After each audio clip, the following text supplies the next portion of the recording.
नमस्कार, बुलेटिन में आपका स्वागत है। मैं हूं आपके साथ आशा सरमाल। चलिए शुरुआत करते बुलेटिन की इस वक्त की बड़ी खबर से शुरुआत करेंगे। आपको बताते चले कि जम्मू में भी किसान आंदोलन लगातार बढ़ता हुआ नजर आ रहा है।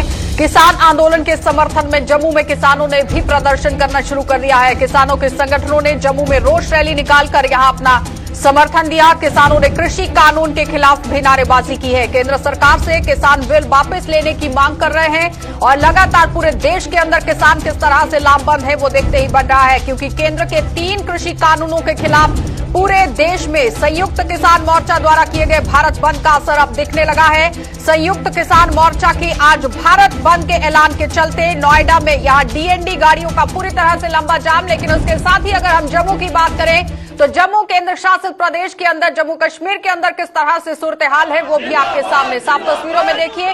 किस तरह से किसान जम्मू कश्मीर केंद्र शासित प्रदेश के अंदर भी लामबंद होता हुआ नजर आ रहा है, क्योंकि किसानों के हकों की आवाज को बुलंद करने के लिए अब किसान अपना पूरी तरह से समर्थन देते हुए नजर आ रहे हैं। किसान आंदोलन के समर्थन में जम्मू के किसानों ने भी अपना समर्थन दे दिया है और प्रदर्शन करते हुए नजर आ रहे हैं। और किसानों ने कृषि कानूनों के खिलाफ यहाँ नारेबाजी भी कर दी है, क्योंकि जिस तरह से केंद्र सरकार ने दावा पेश किया था कि किसानों की आय को दोगुना किया जाएगा, लेकिन इस पर कोई भी काम होता हुआ नजर नहीं आया है, जिसकी वजह से अब केंद्र सरकार के खिलाफ किसान लगातार धरना प्रदर्शन करते हुए नजर आ रहे हैं। लेकिन केंद्र सरकार की तरफ से अभी तक कोई भी आश्वासन दिया नहीं गया है, जिसकी वजह से काफी रोष इन लोगों के अंदर देखने को मिल रहा है। और साथ ही साथ ये भी समझिए कि केंद्र के 3 कृषि कानूनों के खिलाफ यहाँ पूरे देश के अंदर संयुक्त किसान मोर्चा द्वारा भारत बंद बुलाया गया था, जिसमें अब असर दिखने लगा है। संयुक्त किसान मोर्चा के भारत बंद का ऐलान होते ही हर राज्य के अंदर किस तरह से यहाँ पर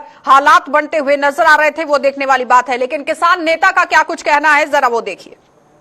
पिछले दिनों में 25 और 26 अगस्त को सिंधु बॉर्डर पे 2 रोजा कन्वेंशन हुई थी। उस कन्वेंशन में फैसला लिया गया कि 5 सितंबर को हम मुजफ्फरनगर में रैली करेंगे। आपने देखा होगा कि लाखों की तादाद में वहाँ किसान जमा हुए। वहां से ही कॉल दे दी कि 27 सितंबर को पूरा हिंदुस्तान बंद करेंगे। बंद के सवाल पर आपको मालूम है कि 3 किसान विरोधी बिल, एक तो ये है कि स्पोर्ट प्राइस जो जिसे हम एमएसपी कहते हैं, इसकी सरकार गारंटी दे। दूसरा बिल जो सरकार लाया है कि जितना मर्जी माल जमा कर लो, जितना मर्जी आलू प्याज दाल चावल जितना मर्जी, कोई किसी किस्म की पाबंदी नहीं। उस वक्त ये बिल लाया गया जबकि उसके पहले ही अडानी ने और अवानी ने बड़े बड़े माल बना रखे थे। अब किसानों को पूछ रहा है कि क्या सरकार की राय थी अडानी अवानी से? क्या सरकार की राय थी जहाँ जहाँ जहाँ रिलायंस आए, क्या हर जगह रिलायंस को ठेका दें, जमीन रिलायंस को, बाजार रिलायंस को और बड़े बड़े माल रिलायंस को? इस सवाल पर जितनी देर तक ये तीनों किसान विरोधी बिल वापस नहीं लिए गए, चाहे 10 साल लगे जाए, ये किसान दिल्ली के बॉर्डरों में बैठा है, वहां लड़ रहा है। उसी सिलसिले पर बंद की कालें आते रहेंगी और जिला करती। चलिए, तो फिलहाल आपने देखा कि एमएसपी को लेकर किस तरह से किसान नेता यहां पर बातचीत करते हुए नजर आ रहे हैं और उसके साथ ही किस तरह अडानी और अंबानी को यहां फायदा देने की बात कही जा रही है वो भी सबके सामने है। लेकिन अभी तक यहां केंद्र सरकार की तरफ से कोई भी आश्वासन इन किसानों को नहीं दिया गया है, जिसकी वजह से आज भारत बंद बुलाया गया था और भारत बंद का असर हर एक राज्य के अंदर देखने को मिल रहा है, क्योंकि लंबा जैम जो है वो भी बनता हुआ नजर आ रहा है। इसी खबर पर ज्यादा बातचीत के लिए हमारे संवाददाता अनिल हमारे साथ जुड़ चुके हैं। अनिल, इस वक्त ग्राउंड पर क्या कुछ सूरत हाल?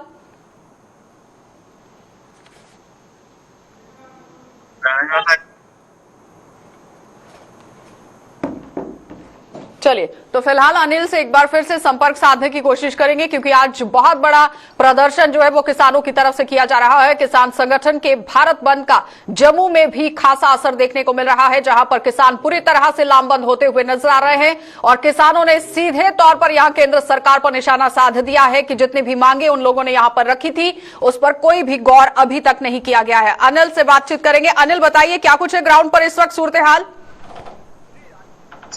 के साथ पर मैं जाहिर करना चाहूंगा कि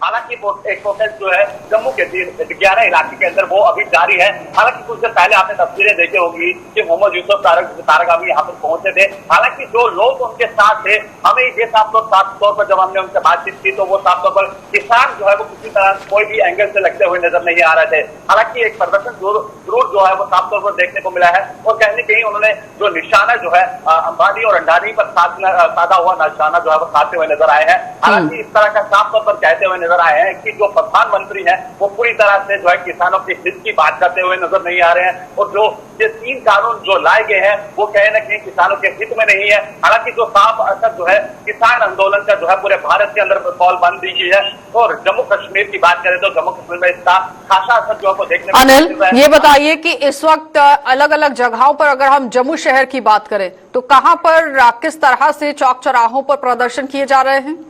हालांकि साफ तौर पर कई इलाकों के अंदर अगर हम बात करें, पहला तो मैं आपको जम्मू के प्रेस क्लब की जो तस्वीरें आप कुछ समय टीवी स्क्रीन पर दिखाने की कोशिश कर रहे थे, वो तस्वीरें जो है जम्मू के प्रेस क्लब से हम आपको दिखाने की कोशिश कर रहे थे। और अभी जो दिग्याना का इलाका है वहां पर जो है कुछ किसान जो है, हालांकि वो किसान नहीं है, कुछ लोग हैं जो इस बेस पर किसान की बेस से वो वहां पर पहुंचे हैं, जो आंदोलन करते हुए नजर आ रहे हैं। रोड को ब्लॉक किया गया है, जाम किया गया है। हालांकि बता दें कि अभी पूरी तरह से जो है जम्मू में जो है तारिगामी के अलावा और किन किन लोगों का समर्थन किसानों को मिला है वहां? कई सारी ऐसी पार्टियां जो है, कई सारे ऐसे संगठन जो है वो साथ देते हुए नजर आए हैं और उनका साफ तौर पर यह कहना है कि ये जो कानून लाया गया है किसानों के हित में नहीं है और किसान लगातार पिछले काफी लंबे अरसे से जो मांग कर रहे हैं वो सरकार जो है उनको अनदेखी करती हुई नजर आ रही है और सरकार जो है इन मांगों को सुनती हुई नजर नहीं आ रही है। और इसी के चलते आज जम्मू में जिस तरह से पूरे भारत की अगर हम बात करें तो भारत के अंदर बंद की कॉल दी गई है और जम्मू की बात करेंगे तो जम्मू में इसका खासा असर जो है वो देखने को नहीं मिला है। हालांकि प्रदर्शन जरूर देखने को मिले हैं, कई इलाकों में देखने को मिले हैं और जैसे कि हमने आपको बताया कि जम्मू के प्रेस क्लब में देखने को मिला और उसके साथ साथ जम्मू के दिग्याना इलाके में जो है प्रदर्शन देखने को मिल रहा है, अभी भी जारी है। चलिए अनिल, बहुत बहुत धन्यवाद जुड़ने के लिए। तो फिलहाल आपने देखा कि अनिल हमारे संवाददाता ग्राउंड से हमारे साथ जुड़े हुए थे, जो बता रहे हैं कि किस तरह से अलग अलग जगहों के अंदर जम्मू शहर में भी किसान प्रदर्शन करते हुए नजर आ रहे हैं। सीपीआईएम के नेताओं की अगर बात करें तो वो पूरी तरह से समर्थन देते हुए नजर आए और साथ ही अब किसान किस तरह से लामबंद हुए हैं वो सबके सामने है। अब आगे बढ़ जाएंगे, अब आपको सांबा लिए चलते हैं क्योंकि सांबा से भी बड़ी खबर देखने को मिल रही है, जहां पर चोरों का आतंक रुकने का नाम नहीं ले रहा है।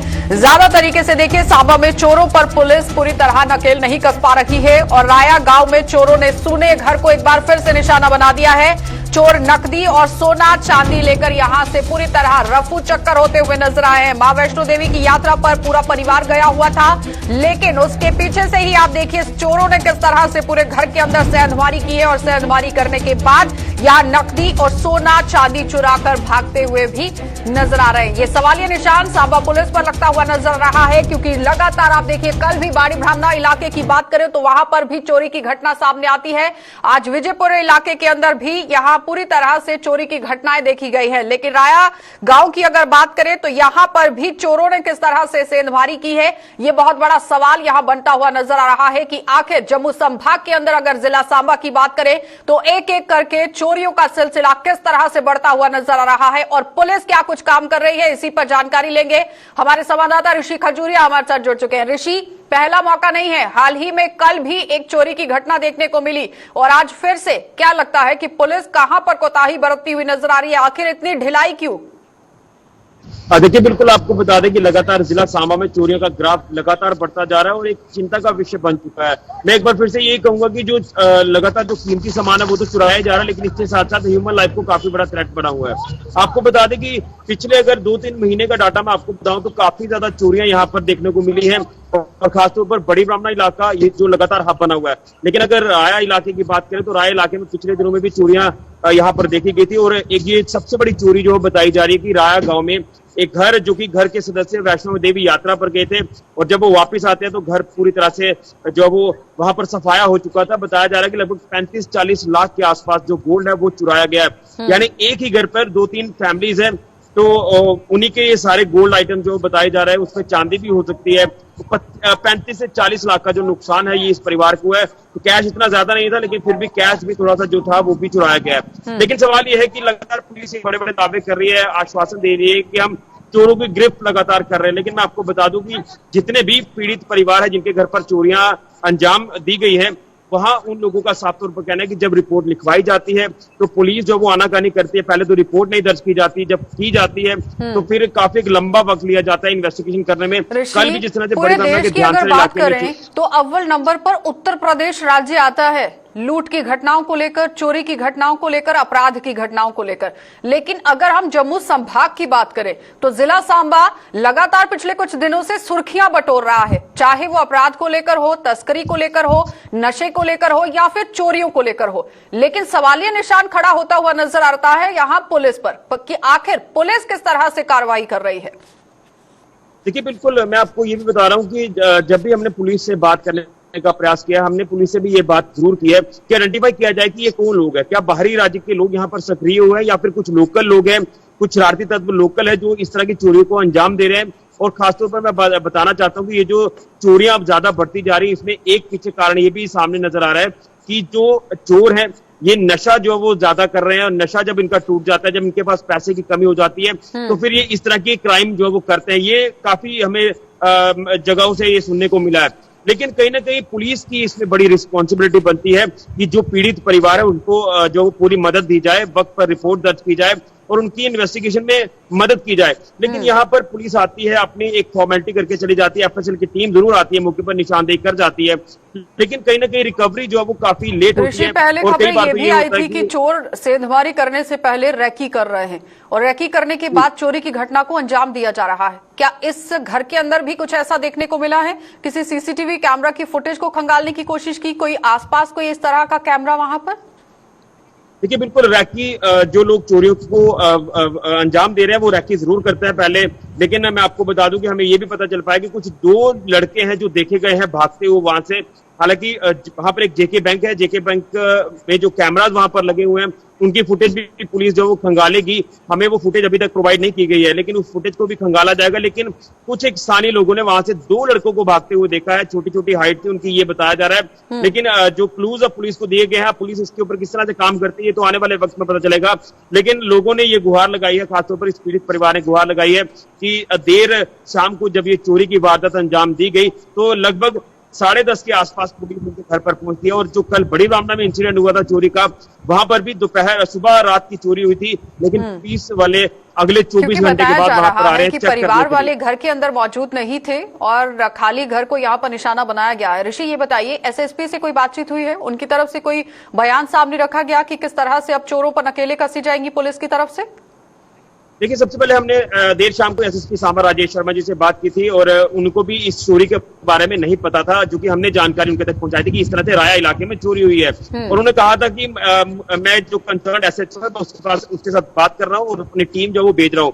और बात करने के बाद लगभग आधे घंटे के भीतर ही वहां पर एक पुलिस टीम पहुंच जाती है और एक डिटेल वहां पर ली जाती है कि क्या क्या सामान चोरी हुआ है और निशानदेही की जा रही थी कि कैसे सीन रिक्रिएट जो वहां पर किए जा रहे थे, किस तरह से चोर अंदर आए हैं या किस तरह से ये पूरी वारदात को अंजाम दिया है। लेकिन कहीं ना कहीं घर वाले घर नहीं थे, तो मुझे लगता है कि वही मौका उन्होंने पाया है चोरों ने, और चोरों ने इस घर पर सेंध लगाकर ये सारा कीमती सामान जो वो गोल्ड आइटम और कैश चुराया है। रफू चक्कर हो गए। एसएसपी ने ये कहा कि इनकी जो गिरफ्त है वो जल्द से जल्द की जाएगी, जिसको लेकर पुलिस इस समय काम करती हुई नजर करने की जरूरत है, क्योंकि इस तरह से बयानबाजी, आश्वासन बहुत बार हो गए ऋषि, लेकिन अब पुलिस को सांबा जिले के अंदर काम करने की जरूरत है। बहुत बहुत धन्यवाद जुड़ने के लिए। तो फिलहाल आपने देखा कि सांबा पुलिस की तरफ से किस तरह से काम हो रहा है, ये सबके सामने है। मात्र आश्वासन तो दिए जा रहे हैं, लेकिन कार्यवाही कब होगी ये देखने वाली बात है, क्योंकि हर दिन चोरी की घटनाएं सामने आ रही हैं। रेकी करने के बाद चोरी की घटना को अंजाम दिया जा रहा है, जो एक सवालिया निशान यहां सांबा पुलिस पर लगता हुआ नजर आ रहा है कि आखिर अगर आए दिन चोरियां पेश आ रही हैं तो इन लोगों पर कार्रवाई क्यों नहीं हो रही, ये बड़ा सवाल है। चलिए आगे बढ़ जाएंगे। किसान संगठनों के भारत बंद का जम्मू में कोई भी असर यहां देखने को नहीं मिल रहा है, और जम्मू में जहां लोगों के कारोबार रोजमर्रा की भांति खुले हुए हैं, तो वहीं रेलगाड़ियों की आवाजाही पर भी कोई असर देखने को नहीं मिला। रेल संचालन बदस्तूर यहां पर जारी है, अलबत्ता कुछ रेलगाड़ियों के आने जाने में जरूर यहां पर देरी हो रही है। इस वक्त हम जम्मू रेलवे स्टेशन पर मौजूद हैं और आपको बता दें, जहां एक तरफ भारत बंद की कॉल दी गई है फार्मर्स को सपोर्ट करने के लिए, वहीं दूसरी ओर जम्मू में बंद का असर नहीं देखा जा रहा है, चाहे ट्रेडर्स हो या फिर बार एसोसिएशन स्टेशन हो या फिर एजुकेशन इंस्टीट्यूशंस हो या फिर कोचिंग सेंटर्स हो, कहीं पर भी बंद नहीं है। और आपको बता दें, अगर हम ट्रेन की बात करें तो जम्मू से बाहरी राज्यों की तरफ जाने वाली ट्रेन या बाहरी राज्यों से जम्मू की ओर आने वाली ट्रेन कोई भी रद्द नहीं हुई है। हाँ, टाइमिंग्स में थोड़ा चेंज हुआ है, कुछ ट्रेन डिले हो सकती हैं, कुछ हुई भी हैं, पर कोई भी ट्रेन सर्विस को रद्द नहीं किया गया है, जिसकी वजह से जो बताया जा रहा था कि यात्री सफर हो सकते हैं, पर जम्मू रेलवे स्टेशन पर आने वाले यात्री बिल्कुल भी उनको परेशानियां फेस नहीं करनी पड़ रही। हाँ, जो ज्यादा डिले हो रही है ट्रेन, उसकी वजह से उनको थोड़ी परेशानी हो सकती है, पर कोई भी ट्रेन फिलहाल कैंसिल नहीं हुई है। जम्मू से प्रियंका गुप्ता की रिपोर्ट। तो फिलहाल आपने देखा कि हमारी संवाददाता प्रियंका गुप्ता ग्राउंड जीरो पर पहुंची हुई थी और वो पूरी रिपोर्ट बता रही हैं कि किस तरह से बंद का यहां पर पूरी तरह असर देखने को नहीं मिला है। जिस तरह अटकलें लगाई जा रही थी कि जम्मू में ट्रेन बाधित हुई हैं, तो ऐसा कुछ भी नहीं हुआ है। यात्रियों को कोई दुविधा यहां पर पेश नहीं आई है। तो आगे बढ़ जाते हैं, अब आपको ले चलेंगे जोजिला और जेड मोड़ दोनों टनल के महत्व को उजागर करते हुए केंद्रीय मंत्री अनुराग ठाकुर ने कहा कि ये दोनों टनल शुरू होने पर न सिर्फ सोनमर्ग और लद्दाख के स्थानीय लोगों को लाभ मिलेगा, बल्कि पर्यटन के दृष्टिकोण से ही ये टनल कारगर साबित होगी। जोजिला और जेड मोड़ टनल के निर्माण कार्य का जायजा लेने के बाद अनुराग ठाकुर ने बताया कि सरहदों की रक्षा में जुटी हुई सेना को भी राशन के लिए यहां ईंधन की सप्लाई के लिए ये दोनों टनल महत्वपूर्ण भूमिका निभाएंगे। और तो और पर्यटन भी अब यहां पर पूरी तरह से बढ़ता हुआ नजर आ रहा है और पर्यटन भी अब श्री अमरनाथ जी की यात्रा तक ही महदूद नहीं रह पाएगा। जेड मोड़ टनल पर उसके वेस्टर्न एंड पर खड़े हैं। यहाँ से सोनमर्ग घाटी कट जाती थी 5-5 महीनों के लिए, ना श्रीनगर से जुड़ पाते थे ना बाकी देश से जुड़ पाते थे। ये जेड मोड़ टनल बनने के बाद सोनमर्ग घाटी 12 महीने के लिए खुल जाएगी। पर्यटकों के लिए भी, सेना के जवानों के लिए भी, जिनको राशन पहुँचाना भी, पेट्रोल डीजल और बाकी पदार्थ पहुँचाने भी बहुत मुश्किल होते थे। पर्यटन का आना जाना तो दूर की बात थी, क्योंकि स्थानीय लोग भी अपने घर परिवार छोड़कर 4-5 महीने के लिए बाकी जगह के लिए पलायन करते थे।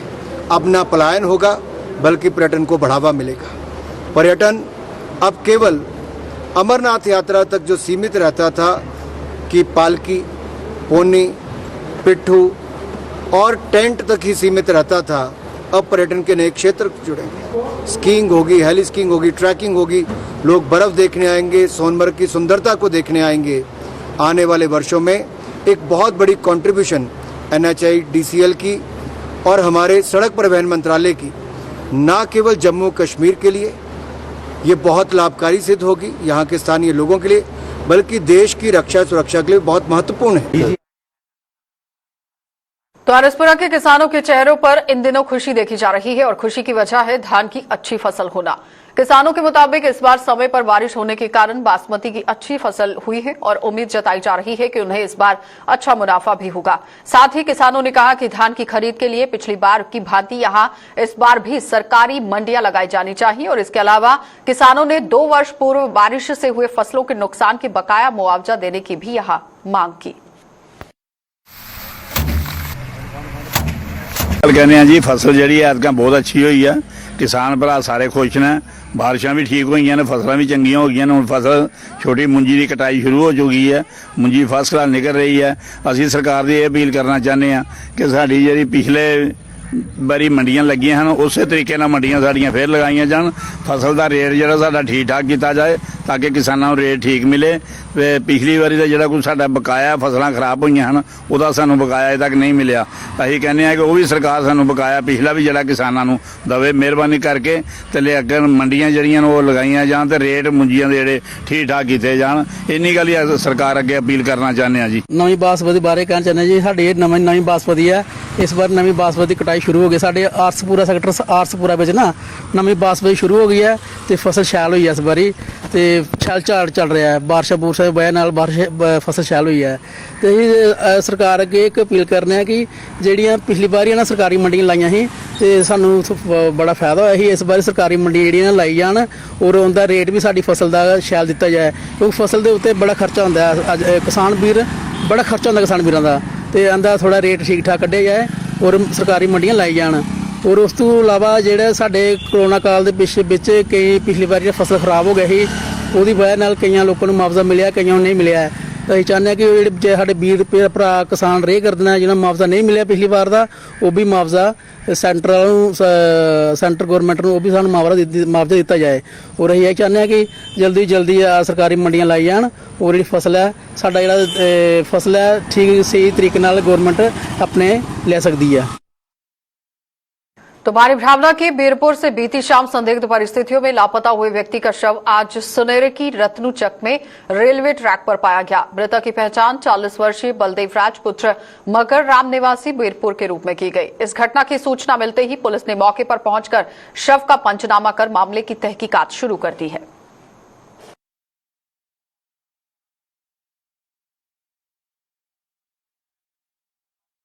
तो सरकार द्वारा कोरोना की तीसरी लहर को देखते हुए कोरोना वैक्सीनेशन की मुहिम को गति प्रदान की गई है ताकि सभी लोगों की कोरोना वैक्सीन हो जाए। और इस कड़ी में यहां स्वास्थ्य विभाग ने जानीपुर में वैक्सीनेशन कैंप का आयोजन किया जिसमें आम लोगों को कोरोना की वैक्सीन लगाई जा रही है। स्थानीय लोगों ने स्वास्थ्य विभाग के इस कदम की सराहना करते हुए आभार जताया। स्टेशन ने जहां पर कोविड वैक्सीन का जो कैंप लगाया है, हम उनका बड़ा आभार व्यक्त करते हैं कि प्रशासन ने आम जन लोग जो लेबर तबका है, इन लोगों के पास खासकर समय नहीं होता है अपना काम छोड़ के इंजेक्शन लगवाने का, तो प्रशासन ने आज इतना बढ़िया काम किया है कि आज ये लोग जहां इस मेन चौक में खड़े होते हैं, प्रशासन ने हेल्थ डिपार्टमेंट के साथ मिलकर जहां कैंप ऑर्गेनाइज किया है, हम प्रशासन का बड़ा आभार व्यक्त करते हैं। तो जगती में कश्मीरी विस्थापितों ने कैंडल मार्च निकालकर हंदवाड़ा में ड्यूटी के दौरान सुरक्षाकर्मी की गोली लगने से मौत होने पर यहां पुलिसकर्मी अजय धर को श्रद्धांजलि भी दी गई है। यानी आपको बताते चले कि यहां पर जिस तरह से मौत का मामला देखने को मिला था, ये सवालिया निशान भी बनता हुआ नजर आया, लेकिन इस दौरान कश्मीरी विस्थापितों ने अजय धर की हत्या की आशंका जताते हुए इस मामले की जांच सीबीआई और एनआई से करवाने की मांग की। कश्मीरी विस्थापितों का कहना था कि एक और सरकार उन्हें कश्मीर घाटी भेजने की बात कर रही है, तो वहीं पुलिस महकमे में अपना फर्ज निभा रहे कश्मीरी पंडित भी घाटी में सुरक्षित नहीं है। जब तक सूरज चांद रहेगा, जब तक सूरज चांद रहेगा,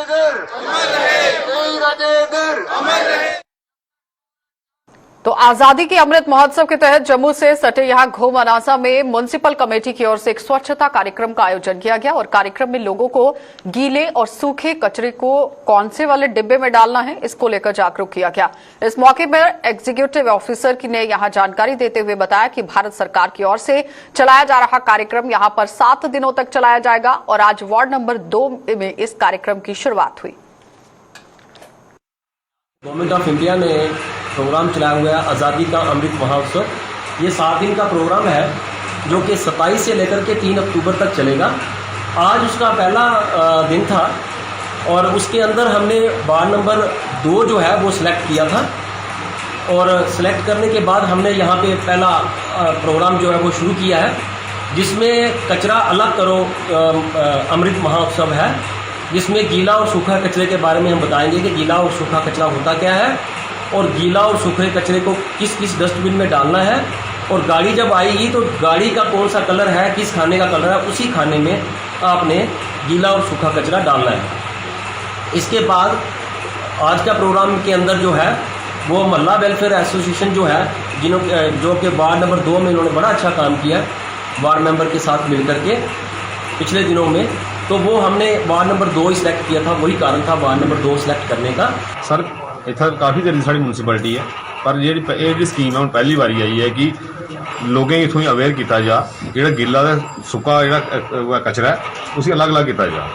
गिले कचरे वास्ते सानू दिते ग्रीन डस्टबिन और सुके कचरे वास्ते जोड़े ब्लू डस्टबिन दिते हैं। इस करिए कि पहले लोग करते कचरा सारा कट्ठा करते हैं, वो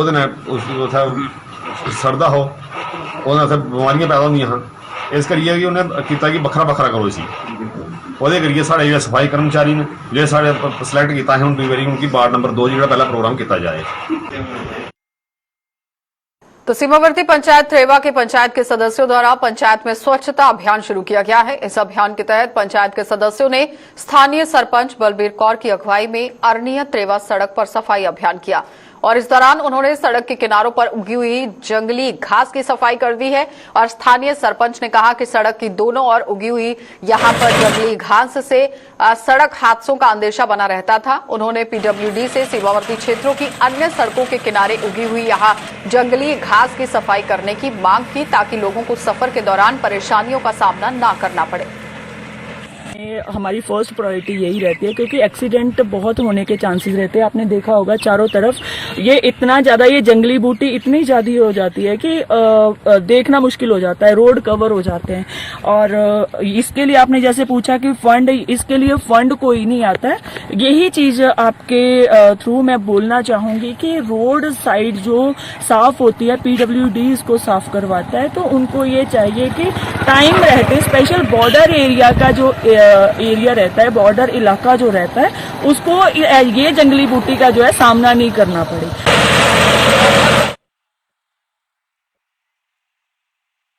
स्वच्छ भारत अभियान के तहत देश को खुले में शौच मुक्त करने के लिए सरकार की ओर से घर घर शौचालय बनाकर दिए जा रहे हैं, लेकिन जम्मू के ब्लॉक भलवाल के गांव कालाकौम में भी अभी तक ये सुविधा नहीं पहुंच पाई है। स्थानीय निवासियों ने आरोप लगाते हुए कहा कि कई बार ये आवेदन भी कर चुके हैं, लेकिन उसके बावजूद भी कोई शौचालय यहां पर नहीं बन पाया है। साथ ही लोगों ने जन नुमाइंदों पर भी सवाल खड़े कर दिए हैं। उन्होंने कहा कि आश्वासन तो बहुत दिए गए, लेकिन काम नहीं हुआ। उद्धर लोकें बनाई दियां इक साढ़े काले खाना वगैरह कोई जानी नहीं आउन दो बिच के मिट्टी न खरोचा हां ड्रम के फिरदे ए बरसात खड़ी कोई भी सहूलत नहीं मिली, जिन्हें किश बाथरूम की सहूलत नहीं मिली, फ्लैश नहीं मिली।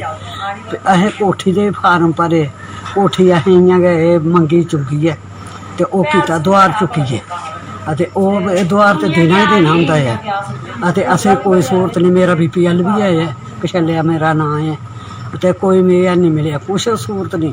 आपू घर आला मरिया, एक बच्चा दिहाड़ी लांदा ते खंदा है। हूँ मेरा करना कि चाहे हूँ मैं बाहर कित्थे जाई सकनी, जानता है। गौरमेंट का आखना है कि घर घर जेडे शौचालय बनाए जांगन, कोई नहीं बनाया साढ़ा, कोई नहीं बनाया साढ़े इत्थे घर इ'यां गै रेही गेदे। अपना बने दा होंदा ते कुसै दा नहीं, हाथ नहीं कुसै दे बने दे, साढ़ा कोई नहीं बनया।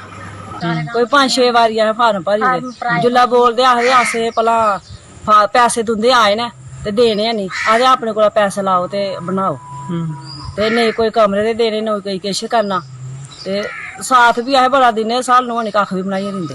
ते बाथरूम जिसलै नहीं है तो तुस कुद्धर जंदे हो? इ'यै खेतरें खूतरें जन्ने अपने, जे कोई अग्गे पिच्छे जाओ भी चोरी छप्पे जाना पौंदा। प्रधानमंत्री तरफ तू आया कि घर घर अस शौचालय बना के, क्या किन्ना महसूस होंदा तुसें कि नहीं बने तुंदे? नहीं बने, असें ते महसूस इ'यै होंदा भला कैली नहीं बनाए। उल्टी समूह आखदे नहीं कुड़ियां पढ़ाओ, कि'यां पढ़ानियां असें, बाहर नहीं जाई सकदियां कुड़ियां, अस ते टाइम पास करी ओड़ेआ असें, अग्गे निक्के निक्के बच्चे ने कुद्धर भेजना। फार्म दित्ते, कोई आखा बनाई दिन्ने, कोई कुसै ने नहीं कक्ख भी कीता। जवान कुड़ियां बाहर कि'यां जान, नहीं जान होंदा, नहीं कोई किस है। किन्ने बारी फार्म भरे नहीं कुसै ने बनाया, साढ़ा कोई कक्ख नहीं बनाया, किस नहीं बनाया। किन्नी मुश्किल होंदी है? बड़ी मुश्किल होंदी है, ते कुत्थे जाना कुसै ने। अग्गे इत्थे जंदे बाड़ियां सारियां बेची दियां लोकें, ते हुण कुत्थे जाना है जवान कुड़ियां छोड़िए। अगर जिंदी जमीन नहीं है तो उनके लिए कितना और मुश्किल, कक्ख भी नहीं है। कुसै खेतरें जाए वो मार देना ही, चट जंदे पिछे। चलिए, बुलेटिन में फिलहाल इतना ही। देश और दुनिया की खबरों के लिए आप बने रहिए गुलिस्तान न्यूज के साथ।